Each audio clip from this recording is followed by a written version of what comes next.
Is essay writing a battle in your house? Are you tired of watching your child stare at a blank screen or wrestle with a tangled jumble of ideas floating through their head? If the physical act of writing is draining all of your child's mental energy, then you need a new tool. Join us as we explore mind maps. They're a powerful tool for writing, and it can turn frustration into celebration. Well, hello, everyone. My name is Tracy Young, OG Tutor Extraordinaire, founder of theliteracykeys.com, and most importantly, mom of a dyslexic daughter. Welcome to my podcast, where you'll discover ways to unlock your child's reading potential.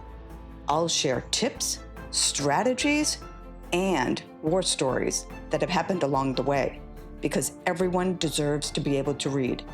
So let's get started. Welcome to the Literacy Keys, the podcast dedicated to unlocking learning for all students. I'm your host, Tracy Young, and today we're diving into a powerful tool for organizing thoughts and tackling essays. What is this tool? It's a mind map. We'll explore how to use mind maps and why they're especially effective for students with dyslexia and dysgraphia. And we'll even provide 3 free resources for online mind maps in the show notes. So let's start with the premise that writing an essay can feel frustrating. You're staring at a blank page. Your mind is a tangled jumble of ideas. For many students, especially those with learning differences like dyslexia or dysgraphia, getting those thoughts onto paper in a coherent structure can be a significant hurdle. We've watched our kids wrestle with it. A person with dysgraphia uses too much mental energy on the physical act of writing and then has little mental energy left for the content. An individual with dyslexia can have difficulty organizing and sequencing ideas. And this is where mind maps come in. They provide a less linear approach to planning when writing an essay, one that is visual and flexible, and that's the key. So what exactly is a mind map? Well, it's a tool. Let me describe it. Imagine a central idea at the center of a page. From this central idea, lines radiate outwards, each line representing a main point or a key category. From the main branches, smaller branches sprout, and they add details, examples, and supporting evidence for the main branch. It's like a visual brainstorming session that helps you see the connections between your ideas. You work in a non-linear fashion and add thoughts as you have them. When you finish creating your mind map, you have a visual depiction of a main idea in the center, major lines radiating out from the center, and minor lines branching off of the main ones. It can be created physically on paper or digitally with the computer. There are plenty of free mind maps online. Zoom.com has mind maps, Canva.com has them, mindmup.com also offers free templates. Try different ones until you or your child finds one that you like. We've listed these resources in the show notes so you can try the different ones. Now, when creating a mind map, there are 5 main steps. First, you start with the central idea because you need to know what you're going to be writing about. Second, you brainstorm the major points. Third, you add details and examples through the sub-branches.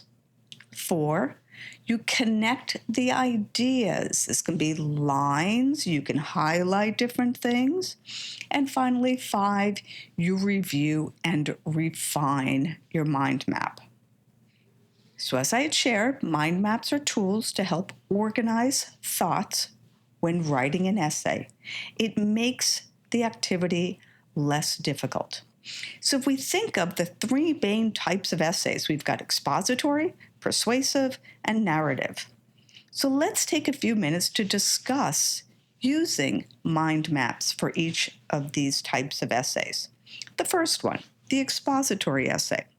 Now, the purpose of an expository essay is to inform, explain, or describe. It presents facts and ideas or arguments in a clear, precise manner.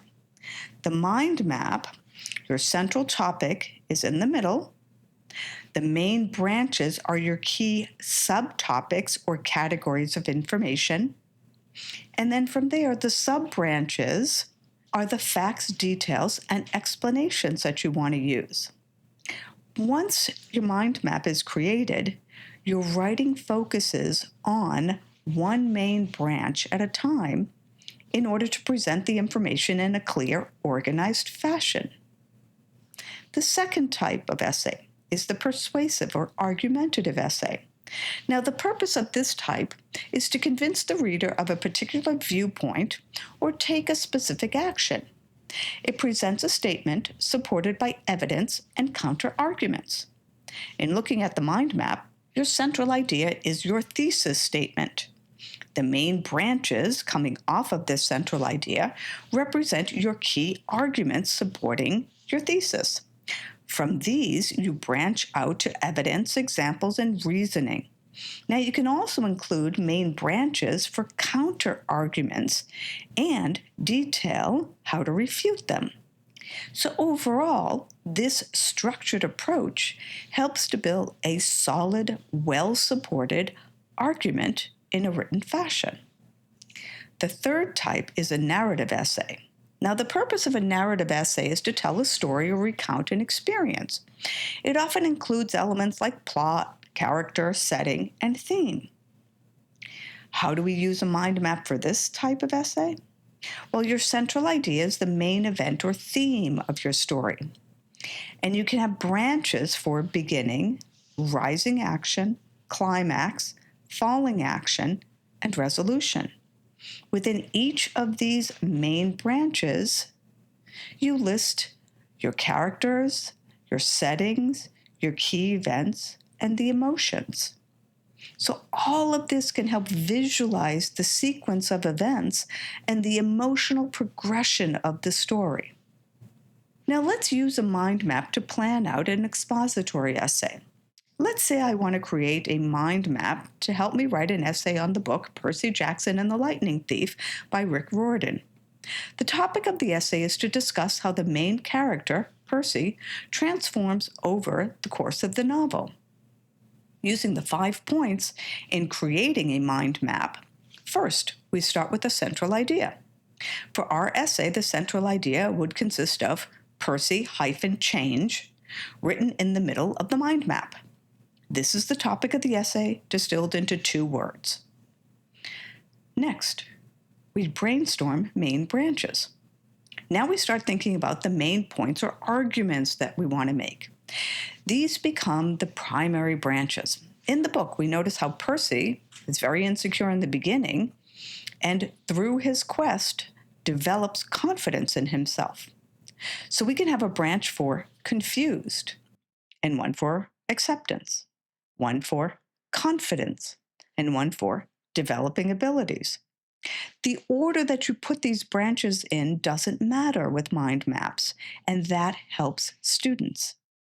At this point, there isn't any organization.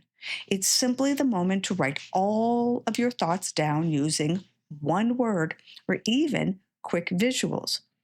Anything that will help the writer remember the point. Third, we add our sub-branches. The sub-branches are the time for details and examples from the book. We start with any main branch and add smaller lines with words or images. From the main branch labeled confused, we add sub-branches for dyslexia, or for a picture of a brain to represent that Percy views his dyslexia as a liability in the beginning. We can also add expelled to capture the many schools that he was kicked out of. We could even show a picture of a foot to represent being expelled.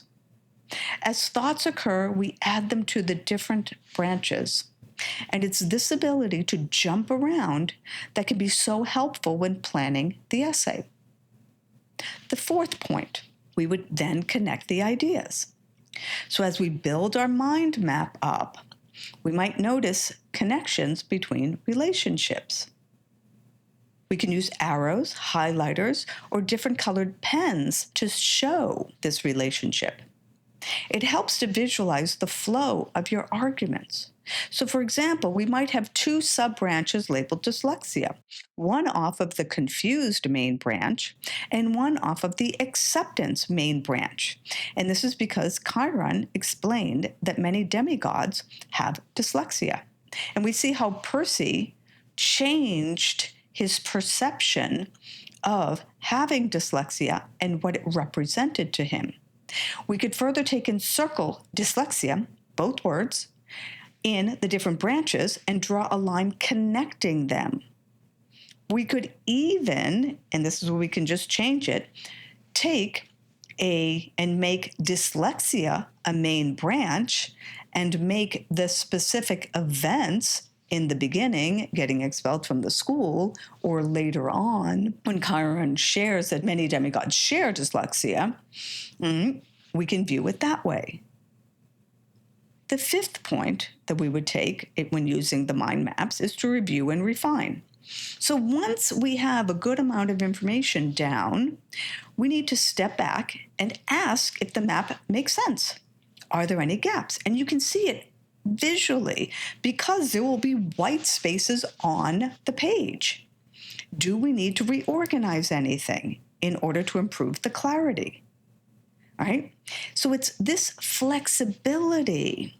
You can always add, move, or delete branches, and you don't bother erasing, just cross it right out, right? So you don't waste time. That is so helpful. Now, I believe it can be helpful to set a timer of 15 minutes when your child is first learning to use mind maps. If they're stuck, then you'll work together to create the mind map. And 15 minutes is enough time to start laying things down. You ask open-ended questions and have your child respond, and then you can add the information to the mind map in the beginning. On the other end, you don't want your child to spend 2 hours making a extremely elaborate mind map that then they don't have any energy left to start writing. So once you have the initial mind map, you still need to decide which points to focus on for the essay. Remember, the mind map is a tool for organizing. You can't hand the mind map in and say, okay, here's my essay, go figure it out. In an ideal scenario, you create the mind map on one day, and then you plan out the essay the following day. Take a highlighter or colored pencils, and you circle 3 or 4 main branches to use in the essay. You determine which ones you want to use. You may have 7 or 8 on the page. Which one are the strongest?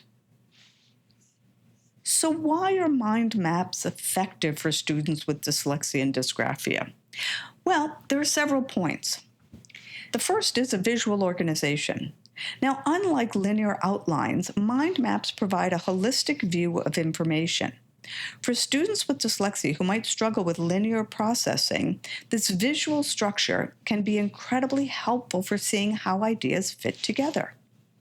Another reason that they're effective, it reduces the writing load.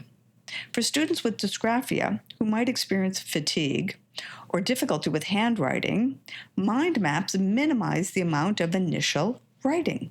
You only use 1 to 2 keywords or symbols, which reduces the physical demands of writing. More mental energy can then be directed towards content and organization. Another reason, flexibility. Mind maps don't force ideas into rigid sequences early on. There's a free association and exploration period long before the writing begins. Another reason, enhanced memory recall. The use of colors, images, and spatial organization in mind maps leverage different cognitive functions. It makes the information easier to recall. And lastly, identification of gaps.